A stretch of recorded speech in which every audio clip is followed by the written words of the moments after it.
Now, I'm a big believer in basically starting with the basics, making sure you build up a base, a backbone. I think it's really, really critical in all facets of business.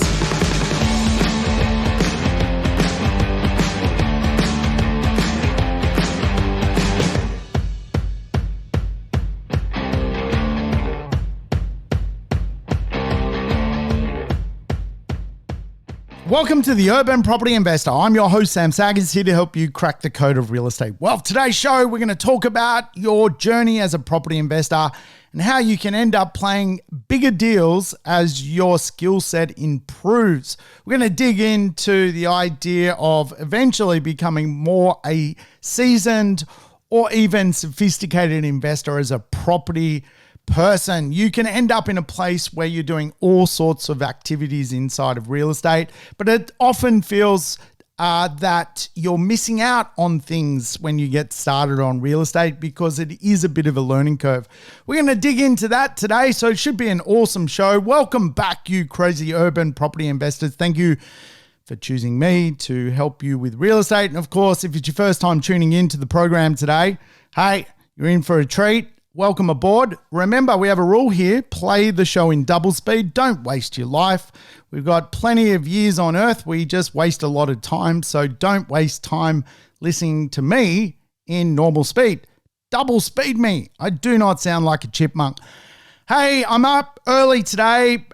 It's like 5:30. I don't even know if I can do a podcast at 5:30. My brain is not even awake. I could be asleep right now as I talk to you. My wife, my little Gopnik wife, has woken me up early because she is off to Adelaide and she's flying to Adelaide because she's a tattoo artist. Yes, she's actually a very good portrait painter and has fallen into being a tattooist. So if you feel like a tattoo, please reach out to me. But she specializes in nipples. Yes, I bet you didn't even know that was a thing. She basically helps people improve their nipples. What a life passion. And I tell you what, obviously there's a lot of nipples out there that need improvement because business is good for her. But she also helps people who, have survive, for example, breast cancer and helps them with nipples and things like that. So it's a really honorable thing she does. But I tell you what, I am sick of looking at nipples. She doesn't even call them nipples. She calls them areolas. Every day I've got to witness basically different types of nipples and the shading they're about to get. And I tell you what, I never thought I would fall out of love with the concept of the nipple. But I tell you what, I've seen too many of late. But hey, you haven't come along to this podcast to listen to my wife's expertise. You've come along to learn about property. And we're going to dig into what that looks like because for a lot of property investors, the idea of building a portfolio is phase one. For many other property investors, there is other phases that they want to achieve. And today I want to take you through some of the ways that more experienced deal makers find real estate, what type of real estate fits people on their journey, what kind of skill sets you come across inside of the real estate marketplace, and the different types of real estate deals to be done. So it is a bit of a deal show today, and we're going to dig into that because as we grow older in real estate, we quite often need to try different things. There is a tipping point where it's very, very difficult to even own more real estate because of lending. Banks only want to lend so much. So as an investor, you can actually do other things, and we'll talk a little bit about that. But I think it's good to start at the beginning, that the first phase of investment, remember there's kind of three phases. The first phase is acquisition. This is where you build your base. You build a property portfolio, if you like. And I think it's very, very cool to just build a property portfolio right. If you get that right in the beginning, the rest becomes a lot easier. what building a property portfolio looks like is really an aggressive buying strategy over the first 10 years of your really portfolio acquisition. And this is where you tend to have to control debt. You've got high LVRs. You are really the property, if anything, is kind of controlling you. And as such, you need very good mindset to get through that phase and very good strategies to basically hold those assets and watch them mature. The simple concept, if you like, is acquisitions is designed to actually pay down debt, because the next phase of property investment is known as consolidation. This is where we tend to sell down some of our properties, keep the best performers, reduce debt, and even now have such a good rental income against debt that the rent starts to obliterate the debt on the real estate we own.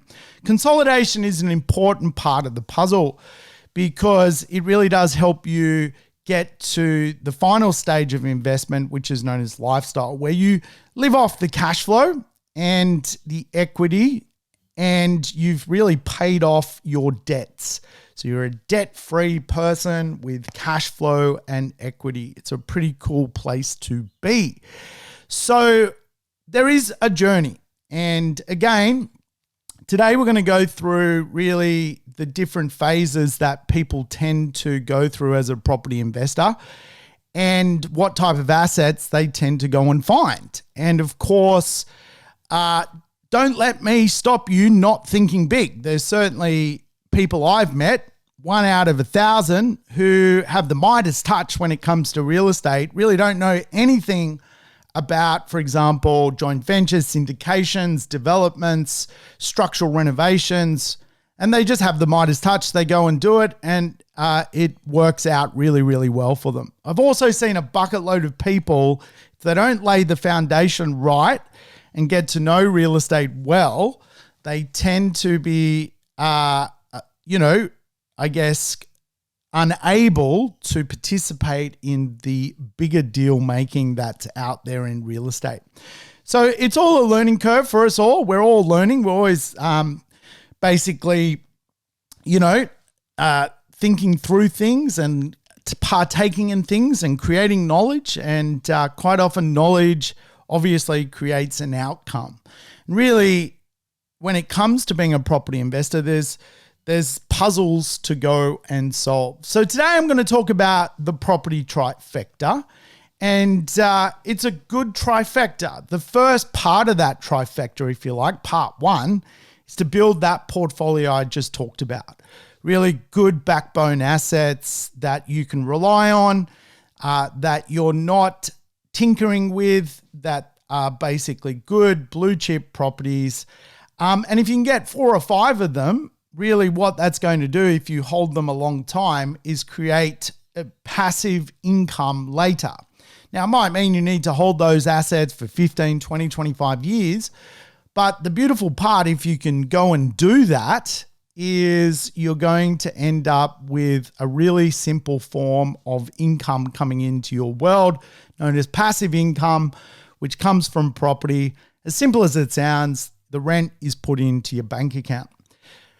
The next sort of area that property investors get to is often where we start to create active income from our asset base. And of course, active income, if you like, is doing things to real estate to change the trajectory of its cash flow, manipulate its cash flow. By way of an example, I got a property up in Brisbane. I decided to furnish it and executive rent it. Simple as that sounds, I had to be very active to do that. I had to do a small renovation, had to do a design package and get active with the asset. The rent has gone up $190 a week. So I've taken my backbone assets and I've manipulated the value, which is kind of the second part of the puzzle. It's not passive income, it's more active income. And the third part of the property trifecta is really active income through speculation assets. Really active income, if you like, through using equity to create cash flow. And in the previous example, I used basically an asset to activate and change the trajectory of the cash flow. When it comes to speculation assets, what you're doing is you're using equity and putting them into something to get a return, a one-off return, and a lump chunk of cash flow. And quite often, property investors do that because they have equity, lazy equity, that they can't use to buy more real estate because they've reached their peak level of borrowing in their life cycle. Really, they've got a lot of equity. What they go and do is get involved in other asset classes. And one inside of real estate is to do, for example, a development. Basically, you develop something, you activate its potential, and you get the income from it as a trader, or you buy something and you sell it. Active income. So again, different skill sets as we go through this thing. Now, I'm a big believer in basically starting with the basics, making sure you build up a base, a backbone. I think it's really, really critical in all facets of business. Businesses without a backbone basically fail, in my viewpoint. And every business needs a backbone. And you're in the business of building a portfolio. The portfolio is your moat is your backbone. So to build a backbone when it comes to real estate, we just want a couple of properties. And of course, I think the best way to choose those properties is to understand my 4X growth plan. It's pretty simple. You buy well, good location, great market, and of course, a growth predictor, which makes people really emotional about the real estate and of course the area, and it kind of helps facilitate capital growth. So we get that. That's very inside the box. We know what to do there. We know that when we start out as a property investor and as we're building that backbone, we're kind of actually building a low risk model. It's not volatile. It might go up and down 5-10%, but it's not volatile. It's not, I'm going to lose the farm on property. It is really, really simple. Good suburbs, good locations, proven areas, low risk property investment. So again, we've all got different risk tolerances. I've just found over the years that most people I speak to want to build a foundation first and then go and do fancy stuff later. As I say, 1 out of 1,000 has the Midas touch. They don't even need to build the foundations. They just go off and do crazy stuff and it seems to work out for them.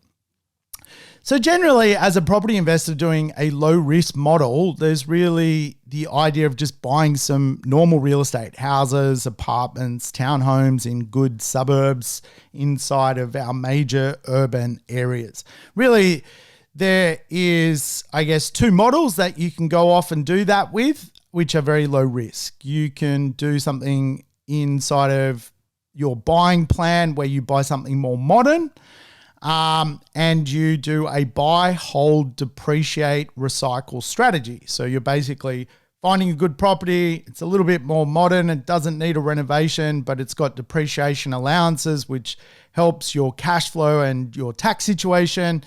And as the asset improves, it allows you to recycle in value. The other version, of course, is BRRRR, which is buy, hold, renovate, and recycle, which is the same model, just you're not going to get your tax deductions. What you're going to do is go out and find a older property and you're going to tinker with it, give it a little bit of a freshen up and improve it, and then obviously try and recycle equity out of that asset. So there's really two approaches, if you like, from this kind of space. There's no right or wrong. It really comes down to the asset itself. If you can find a good asset, that's the main thing. So again, like when we start climbing the investment ladder, we're a bit of an apprentice when we first start out. And really, if you think about it, as a investor, a lot of people first start as homeowners or first-time investors. So really, it's their first time doing anything inside of real estate. They are first-time holders and even first-time sellers as they go through their first phase of investment. So really, for a lot of people who are first or even second-time investors and or homeowners, they have a different set of skill set to the next level of investment. This is where you tend to find more seasoned investors, they're seasoned property holders, if you like, and they're seasoned at actually selling real estate. They've done it a few times. They get it. They understand how to push values if they're selling. They understand which assets to hold. And really, they're got the lashes on the back from all of the strange things that happen in real estate, but are still plowing on. And as we climb the investment ladder, we can end up in a place where we're known as a professional or sophisticated investor, which also involves sophisticated moves holding real estate, and of course, sophisticated moves trading real estate. So it's really the ladder that many people go through as they climb this thing called real estate. And again, doing big deals, in my viewpoint, comes with a little bit of time in the saddle, because if you build the foundations right, things just get easier. And ultimately, you want to build that moat as well. So it's interesting, if you asked, I guess, seasoned or professional, sophisticated property investors, do they own the first property they ever bought? I guarantee you most would probably say no, they don't. They do not own the first property they bought. They own completely different assets than the first property they ever bought. So if you're a first-time investor, you've done it once or twice, this may resonate with you. You may feel a bit, I guess, I don't know, like what the word is. You may feel a little bit of trepidation around what you're actually holding right now. You may feel like, did I buy the right thing? Could I have done this better? And it's very natural to go through that sort of process. And for professional, sophisticated, even seasoned investors, we've all been through that as well. Where we bought our first property and, maybe it's not the right one to get us to financial freedom. So first-time investors tend to buy in their backyard. They usually buy based on sort of money fear. Quite often when you hear first-time investors tell their story, it's really a story of, I went to the bank I had the Dolomite account with, and they said I could borrow this, and, mum threw in some money and I had to get the first home owning grant. And it's usually like based on really just these sort of financial prison parameters that the person is put in. And it's really because they're a bit of a first bet for even the bank to support. And so quite often the first investment for people, it's not the investments that they end up carrying through to their retirement. And of course, first-time investors kind of have a bit of stab in the dark. They don't really have a huge clue as to what makes the better investments, and they tend to be very enthusiastic. They want to get something done. And they also get worn out very easily. Like they look at a few properties, they miss a few deals because their offers aren't good enough. And they end up sort of buying something because they just want to get the deal done. They just want to move on. They're a bit emotionally, I guess, invested in the process, and it kind of rattles them quite often. And again, like a lot of the time, first-time investors will buy on gut feel. They do sort of level 1 type research, which is really, a drive-by, a walk-through of the asset, a little bit of sort of Googling of, prices in the neighborhood, speak to an agent, that's the kind of research which is being done. And I call that level 1 research. This is not sophisticated investment research. That's just going to an open home, seeing other people might be interested in the real estate and getting enthusiastic about the real estate, level 1 research. And of course, first-time investors, if you like, can often get stuck being first-time investors. And they do create a bit of a scotoma on moving ahead. And really, they start to work out, well, really, to become a more sophisticated investor, you've got to learn about money, you've got to learn about time, and you've really got to invest in mindset to get to the next step.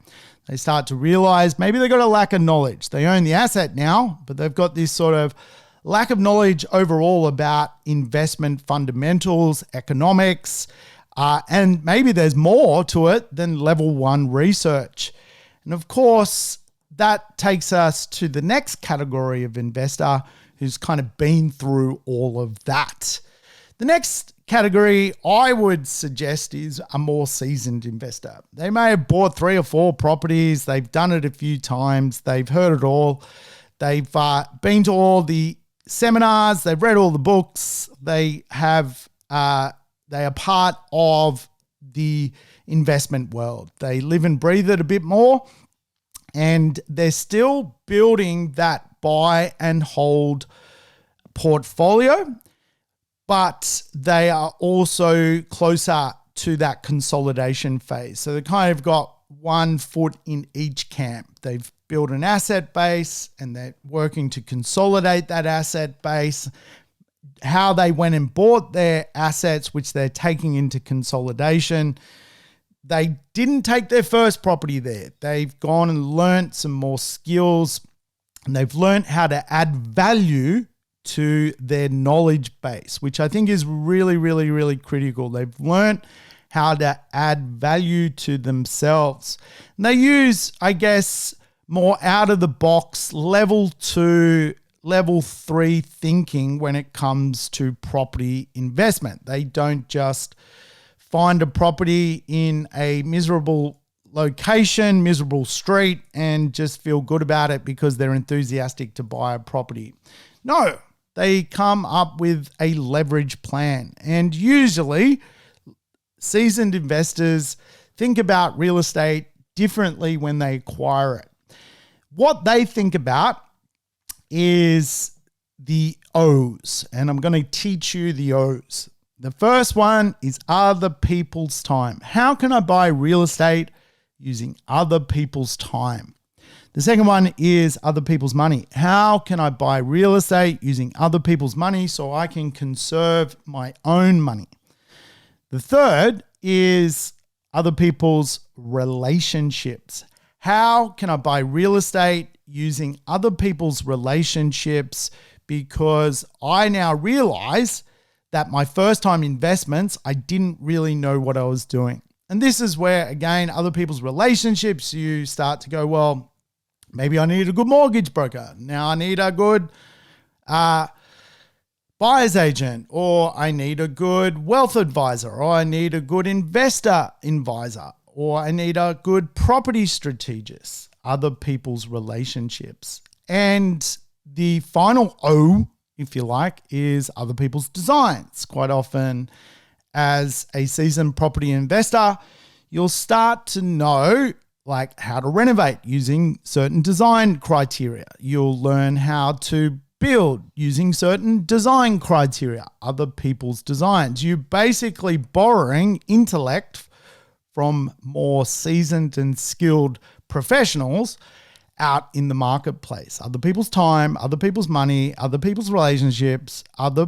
people's designs. It's how it works. And of course, The idea of being a more seasoned investor is really about being able to scale your portfolio, having a very good balanced portfolio between sort of growth and cash flow, knowing your plan and being really, really focused when it comes to what you're doing, having some really good cohesion around your asset base, and of course, knowing your maths. And of course, this is really what separates first-time investors from more seasoned investors. And you quite often see seasoned investors will have, for example, budget tracker spreadsheets and all sorts of detail around the performance of their asset. They're very much, as seasoned investors, capable of going, well, this asset's underperforming. What can I do to improve its performance? Perhaps I should do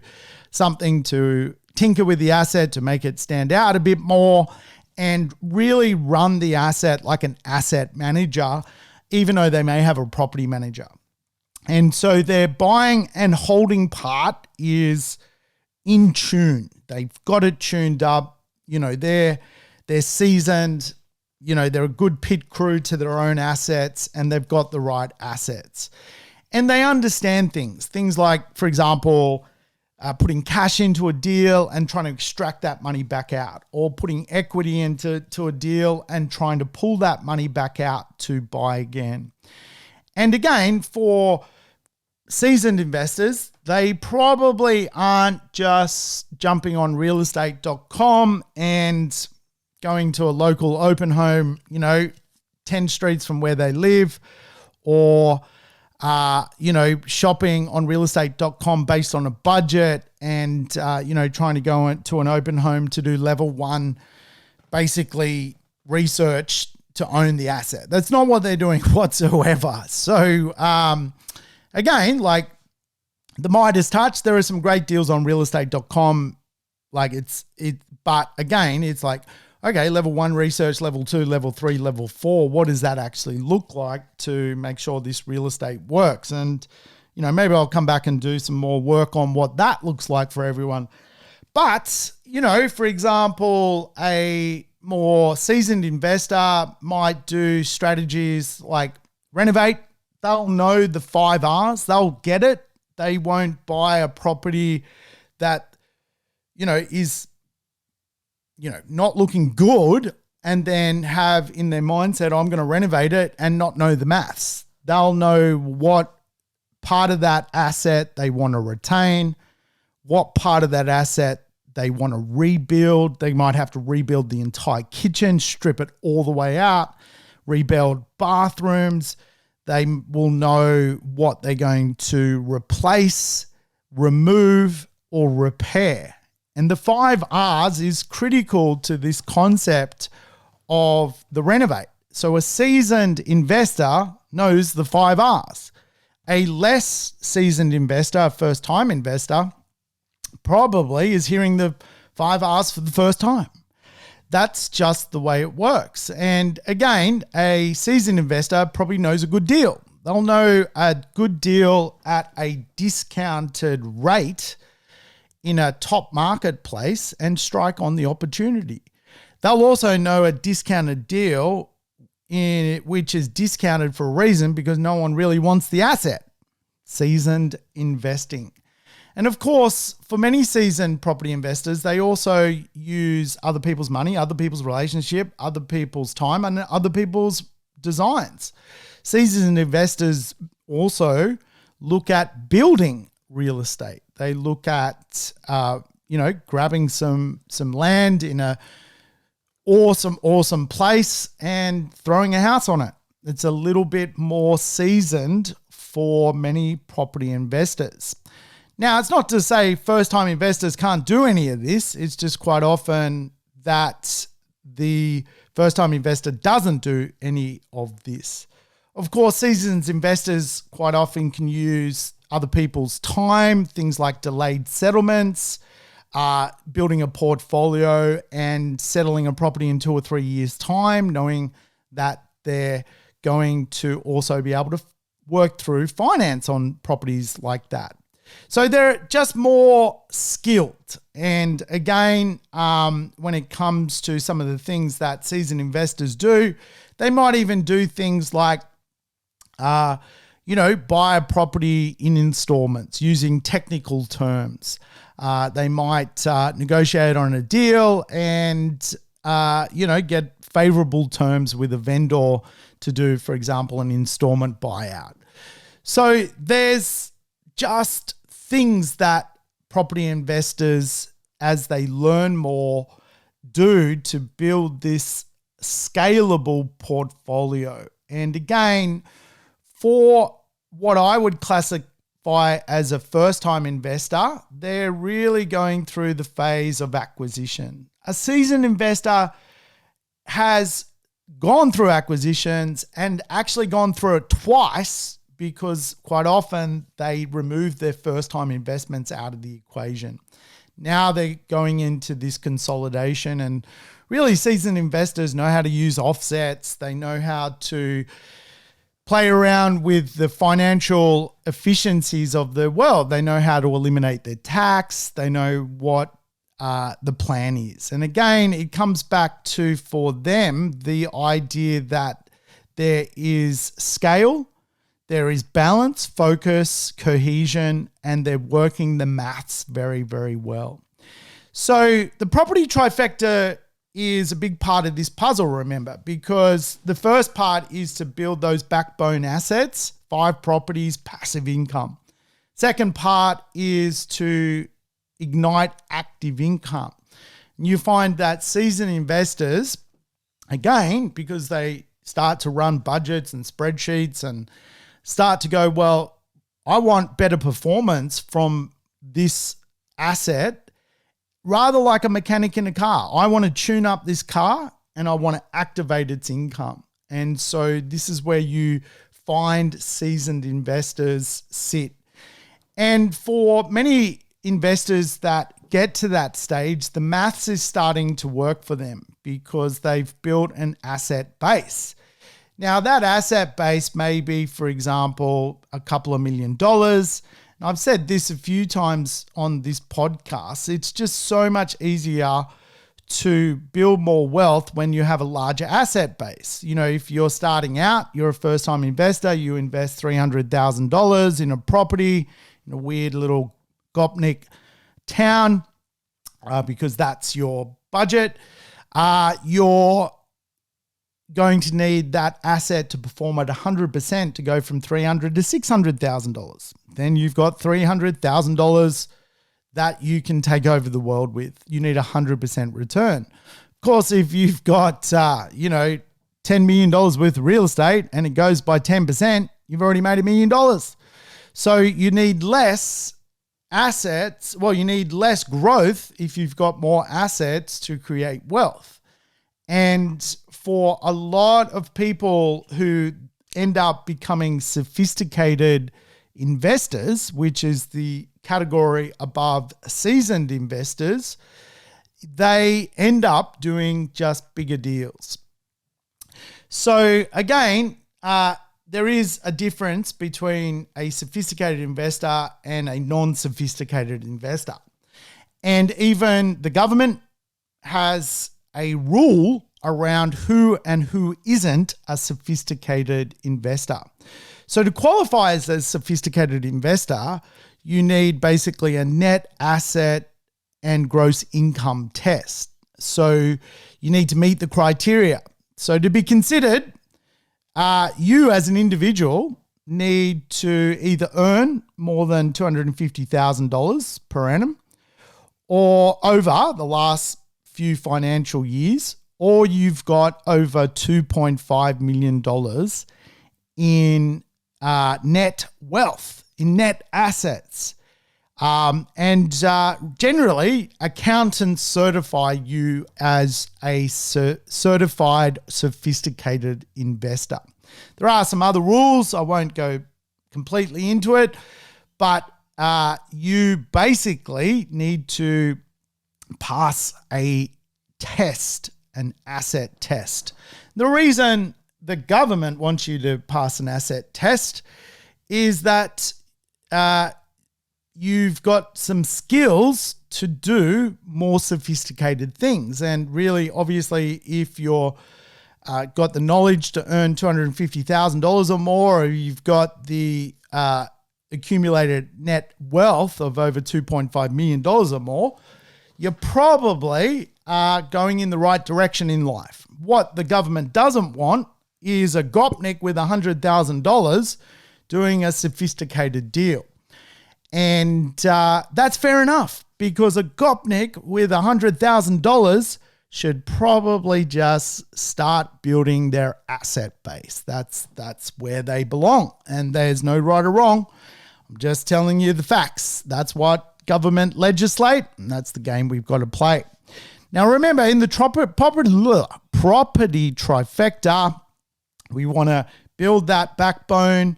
We want to manipulate the cash flow and activate our backbone assets by pushing those rents up. And then quite often what happens to us, we end up in a place where we've got a lot of lazy equity and we can't borrow more. And the only way to invest is to take the equity out and use it as basically a cash investment. So you might have 300 grand in equity. You can tap it, but you can't go borrow $1 million. You just got to spend the 300 grand. So what a lot of investors do is extract money out of assets like property and put it into other asset classes, things like shares. Or one way to remain in-house inside of property is to do developments. And of course, this is where you're targeting a bigger, chunky return. And as a property investor that operates in the sophisticated investment space, the returns you aim for basically at the end of a deal is around 20 to 25%. So if I've got $100,000, I put it into a deal, I'm going to get $25,000 back in my return. Now you think about it, you go, well, if I had $100,000 and I could borrow $1 million with that $100,000, that's good leverage. But when you can't borrow $1 million, you're trying to use equity for cash flow. And this is where people get to when they are going through this concept acquisition, consolidation lifestyle.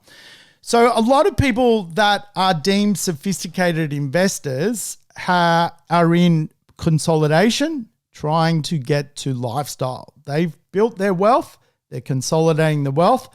They're working how to live off more income to go into lifestyle. They've created a asset base. They've created a net wealth position, and they're now doing some more sophisticated things. They're deemed a sophisticated investor.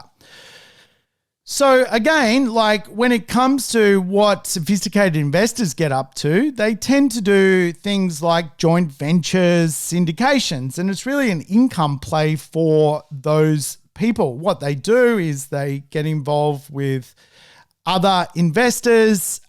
They get a prospectus from usually an AFSL holder. The prospectus is, you're investing in a joint venture or syndicated scheme where, the development is going to be, 50, townhomes, and it's going to take, 18 months to deliver, and your return on your investment is going to be 20%, 30%, 25%, etc. And again, like, how it kind of works is the risk profile of that is obviously riskier than, for example, the buy and hold backbone strategy. But the return in a chunk is quite often pretty impressive. And again, when you think about how diversity works in that space, for a lot of people who are sophisticated, they haven't got $100,000 out there chasing 25 grand per annum. They've got $500,000 across 5 different developments, chasing $125,000 per annum.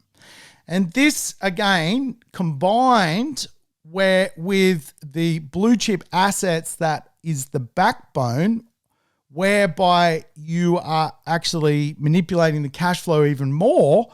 Combined with that, it can create hundreds of thousands of dollars coming into people's back pocket. But it is a journey. And obviously, joint ventures, syndication, anything where you're changing the use of property, trying to extract the highest and best use from real estate, is more volatile than just buying a property that is straightforward, buy and hold. So if you think about what joint ventures actually are, they are the extrapolation of the highest and best use of real estate. So I always use the example of the orange. What is the highest and best use of an orange? Well, it's actually orange juice. You could go to the local supermarket and you could buy an orange for 50 cents. You go to the fridge and you grab the orange juice, it's probably going to be $7. The highest and best use is orange juice. Same concept in real estate. Can things go wrong more so than just a hold strategy? Absolutely they can. Can the returns be more spectacular than just a hold strategy in a shorter period of time? Absolutely they can. So this is how sophisticated investors play. They do bigger deals. And again, it just becomes the way it is because of time in the saddle. Now, for me, it's taken me to become a sophisticated investor 20 years to really, go full sophisticated. And again, like that was because I went through acquisition consolidation and really into this playbook where you can do these kind of different things, joint ventures, syndications. And of course, with joint ventures, what often unfolds is the type of deals are not building a house, they're not renovating a house, they're not pre-construction apartments. What they are subdivisions and developments. That's the joint venture world. So you go find blocks of land and subdivide it and change the higher and better use. Now, I've done this many times now. I've found blocks of land whereby, we've been able to find a zoning, a rezoning, a block of land. You turn it from, one major big parcel of land into 35 blocks of land. Obviously, you're trying to extract the value out of that asset. But there's things to do along the way. It's not as simple as just rocking up with some money. There's council to deal with. There's environmental issues to deal with. There's the local frogs you've got to worry about. Oh my God, there's frogs on the thing. You can't, it's going to cost you more. There is preliminary drawings, drafts work you need to do. There is the, obviously the situation where you may think you're going to get 30 blocks, but you actually only get 29 because there's something you didn't account for. So you need to be very, very seasoned and beyond that, sophisticated to actually put these deals together. Sophisticated investor. You may, as you join sophisticated investor, you've either got to be the person who is a investor, a funder, or you're going to be the person who is the deal maker. And really, that's how it works. Remember, other people's relationship, other people's time, other people's money, other people's designs. And that's really how you end up starting to really accelerate your cash flow position from real estate. Joint ventures, again, it's just a more advanced strategy for many people at a bulk level. Now, as a get started investor, you could absolutely go and do a co-investing thing with your sister. That could be a great thing for you to do. And again, if you're going to set up something small, just make sure you've got the right documentation, the right prenupped, if you like, because obviously you don't want to have a silly little dispute over money. But with joint ventures, same thing. That's why quite often sophisticated investors basically get a prenup from an AFSL holder who is allowed to give the prenup, the prospectus, on the deal, the risks of the deal. And so quite often what happens is they will partake in those type of deals. Other deals they'll partake in is what is known as property options. And again, options, great way to make money out of real estate, but quite often for those who've gone through the journey as a property investor into sophisticated spaces. Now, property options, if you're not familiar with them, is pretty straightforward. It's basically you have an option to buy a property at a certain period of time, and it allows you to extract the highest and best use out of real estate. However, when you option a property, you don't actually have a loan on the property or a debt with a bank. You pay an option fee, not a deposit, and you change the use of a property. Now, this is very, very common in sophisticated deal making.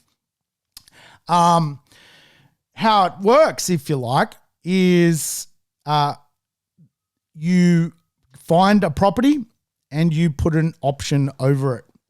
Now, I just realized I think I had some toast on my face. If you're watching on YouTube and you were seeing breadcrumbs on my face for the last 45 minutes, I apologize. As I say, it's so early in the morning. The Gopnik tattooist nipple wife has flown off. I had a piece of toast and now I'm doing this.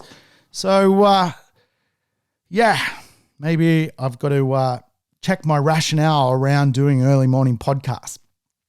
Hey, property options. So how does it work? So it kind of works like this. I'll explain it. Maybe just using an example. A farmer, it's got a little hobby farm in, close enough to the city, really would make a great land subdivision or townhouse development. Their little acreage, if you like, is worth, in the current use as a residential property, $2 million. You knock on their door and you say to them, hey, I would like to buy your property. It's worth $2 million. I'll give you an option over the property and I'll pay you $3 million for the property. If you let me change the highest and best use of the property and give me the rights over the property as an option.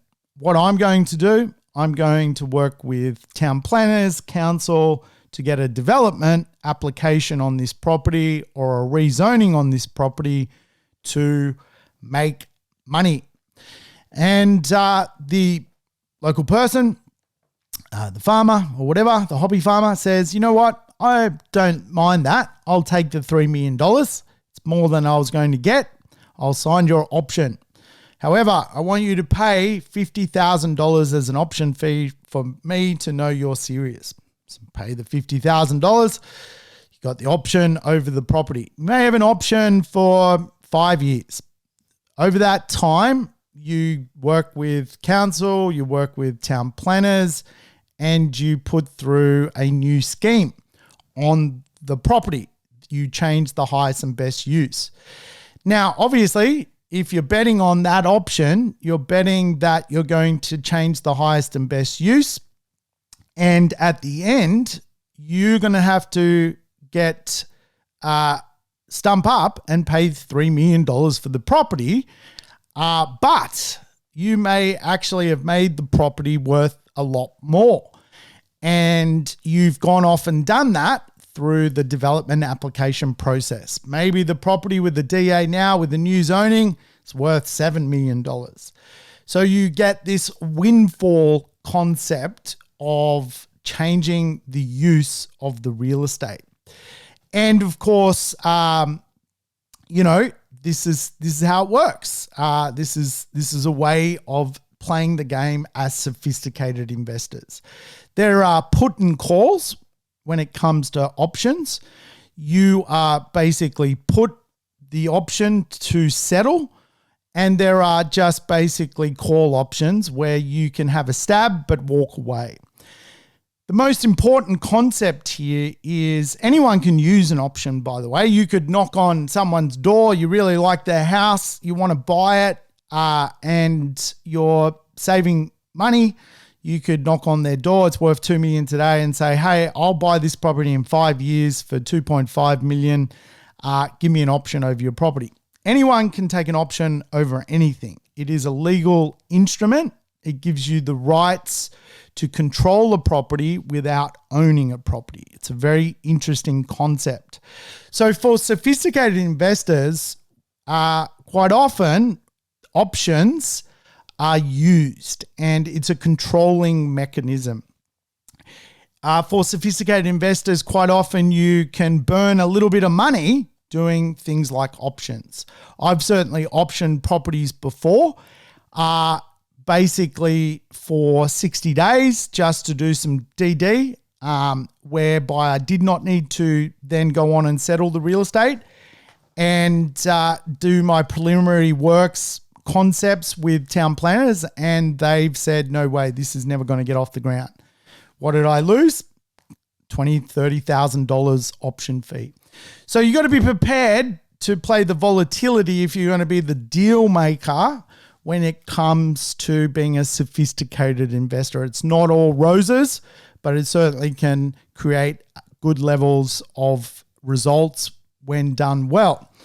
And I've certainly optioned, a few things in the past which have gone on to be very successful. I actually optioned, up in Newcastle, I think 32 blocks of land. I optioned it from a developer, put in calls, had to settle all 32. What I was able to do was help locals buy those properties as well as investors. And they and myself, I also bought in that estate, all profited from the option that I put together because the asset went up so much in value. So that's how it works. That's the idea of sophisticated. So you can see the difference in, I guess, level one investment is, I'm going on realestate.com, going to the local open home. There's 10 other people there. I'm really emotional. I should grab this property. It's for me. I've done really no research on the property other than sort of go to the open home. Completely different to becoming a more sophisticated player in the game of investment. How I tend to coach all this is the property trifecta. I think the starting level, backbone assets. The next level is working on fine-tuning the assets you've chosen to make them perform really, really well, increasing their cash flow. And as your net worth grows over time, you drop into the bucket of being a sophisticated investor. Then you can do more sophisticated deals or be an armchair investor as part of those sophisticated deals. And again, you're either going to be the deal maker or you're going to be the investor at a armchair level. There's no right or wrong. The results are usually the same from either party. It's just, again, using your money. It's not about the fancy stuff, knowing how to do an option. It's also more about your passive income in retirement, that money bucket. And remember, for seasoned investors, they're really working those rents. Then they start to become more sophisticated and they end up with this triple whammy of wealth, growth assets. They've got high performing rental properties, which they've created extra cash flow in them. And then they've got this extra money bucket of lazy equity producing more cash flow. And that's how people end up on hundreds of thousands of dollars of income from real estate. It's a journey though. And again, like if you got the Midas touch, you're probably going to go straight for some of the more volatile things. I personally think build a portfolio, Trifecta 1, Trifecta 2, hold that portfolio, manipulate its cash flow, watch those assets grow, get to become a net, basically sophisticated investor with a net worth of over 2.5 million, then do sophisticated investments. Boom, you're home and hosed. Hey, I hope you enjoyed the show. I'll catch you on the next one as we talk more real estate. Thanks for tuning in to the Urban Property Investor. To never miss an episode, make sure you subscribe to the podcast on your favorite app or on YouTube. I would love it if you could give the show a rating and share it with your friends and family. In between episodes, you can always keep in touch with me by connecting on social media over Facebook, Instagram, or LinkedIn. Until we meet again on the next episode of the Urban Property Investor, take care and bye for now.